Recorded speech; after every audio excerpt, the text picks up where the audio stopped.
One of the most appealing parts of Maplestory is upgrading your gear, whether that be cubing your weapon for 3-line attack, min-maxing your potentials to double prime, hitting an insanely high flame, or even potentially going for 23 stars on your items.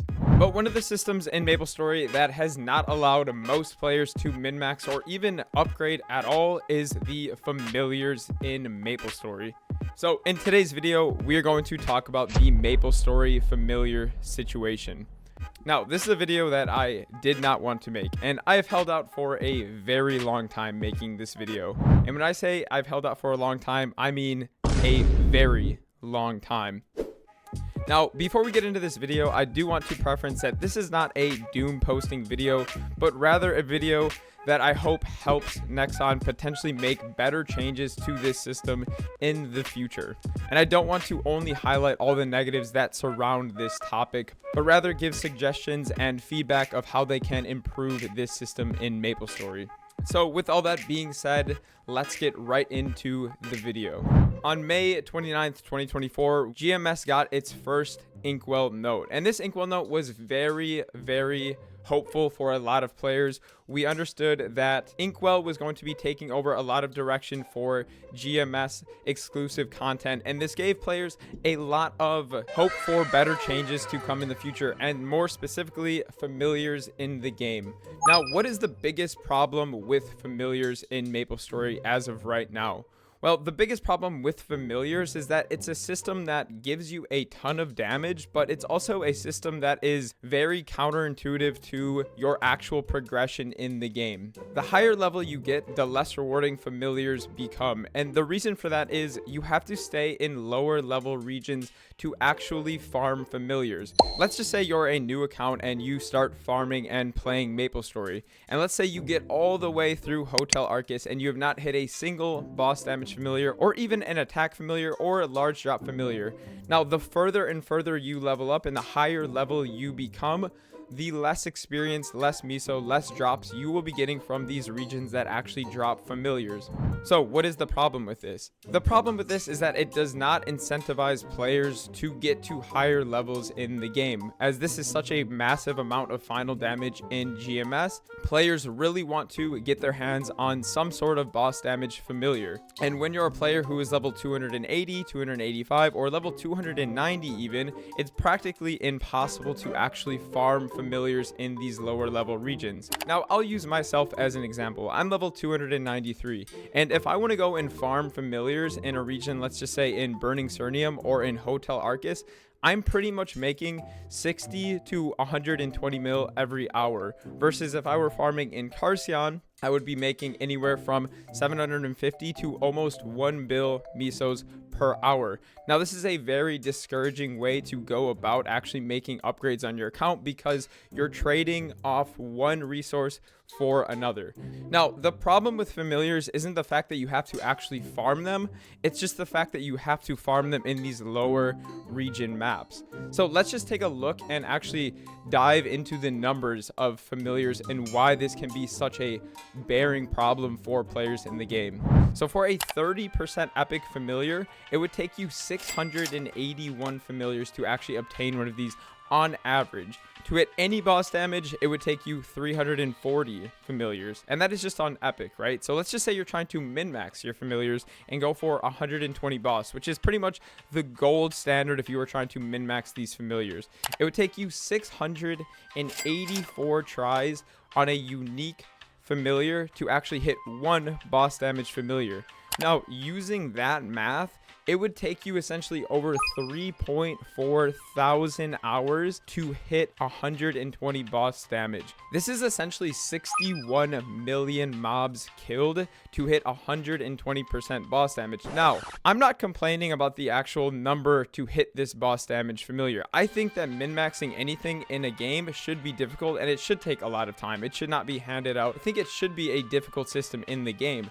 That's not the problem with familiars themselves. The problem with familiars is that in order to do this, you have to pretty much lose out on all of your experience and miso, or you have to go and create another character to go and farm familiars And even if you do go and create another character to do so, that character will probably outlevel these regions as well, and you'll be stuck in that same problem. So it's just a loop that gets you back into the same issue that you started in from the beginning.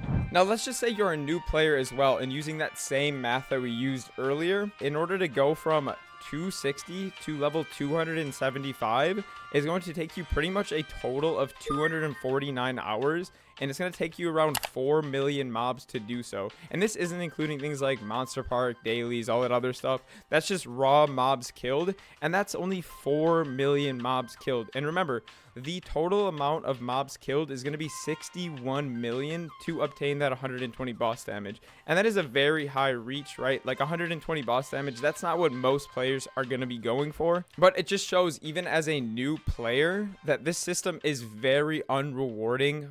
Now, I don't want to only focus on the negatives because, of course, we didn't even used to have grandis familiars in the game. This system used to even be worse, where you had to go and farm in Limina and make a completely second character like a Kana and farm there with Kishin. Now, I don't know about you guys, but I do not want to go back to any kind of system that was as bad as those days where you had to sit in LH6 or OS2 and sit there and farm and farm and farm and farm and farm and then die and then sit there and make 0 gains on your entire account. No.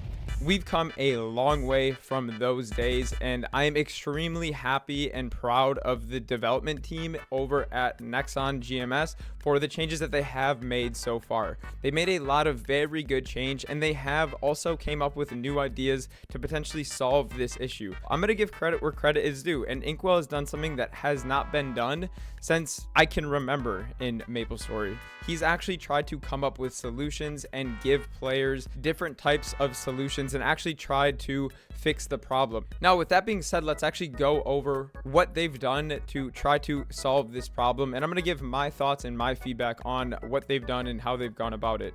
Now, of course, as we all know, they have implemented grandis fams, and that is an amazing step in the right direction. And of course, hopefully we can assume that these fams will be in all regions.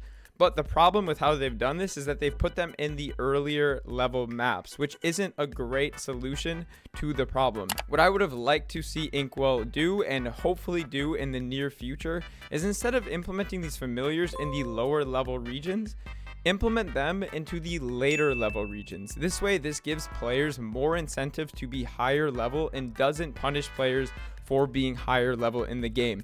For example, instead of adding them into Cernium, Burning Cernium, and Hotel Arcus, I think it would have been a better solution to add them into Shangri-La, Arteria, Carcion, and future maps like Talahard.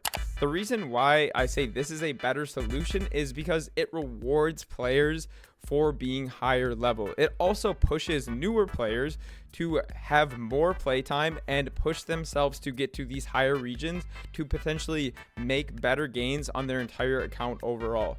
No player wants to feel like the further they get into the game, the less they're going to be rewarded. So in my opinion, I think they should have done this in reverse order, where instead of adding familiars to the earlier maps, they added them to the later maps instead, because then this only incentivizes players at every level in the game. Depending if you're early game, mid game, late game, and end game, no matter where you are in the game, you will always have an opportunity to be incentivized, versus the way that they did it currently is it punishes players for being higher levels, because then they have to go back and reverse their progress from where they've came from. Now, another thing that Inkwell has also done is implemented the mystical familiar cards. Now, this is also a great implementation into the game, and I absolutely love this idea, but the problem with this system is that it is not unlimited, and it's very, very, very limited in terms of how many you can get. We saw them first implement this through an event, and then in their latest Inkwell note on September 24th, 2024, they ended up implementing a shop that you could purchase these mystical familiar cards that essentially allowed you to buy them for 4,000 familiar points each, with a monthly purchase limit of 3. Now, again, if we go back and look at those numbers, you're only able to purchase 3 per month. It's going to cost you 4,000 familiar points.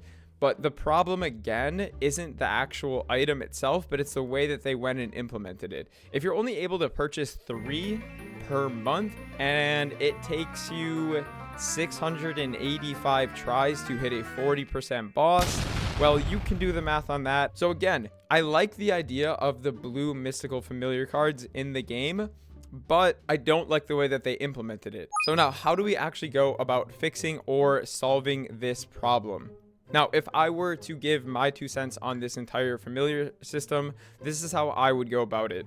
Like I talked about before, adding familiars to later points in the game rather than earlier maps in the game is going to be the best way to go about this system.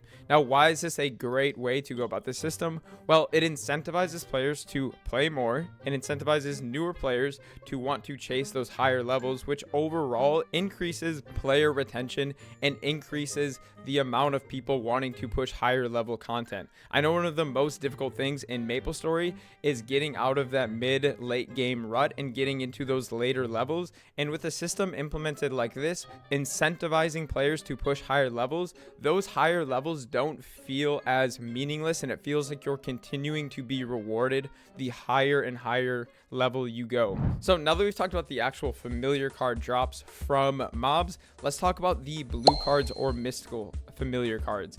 I think the absolute best way to go about this is not having them tied to any kind of familiar shop. I think the best way to go about this is going to make mystical familiar cards some sort of meso sync in Reboot.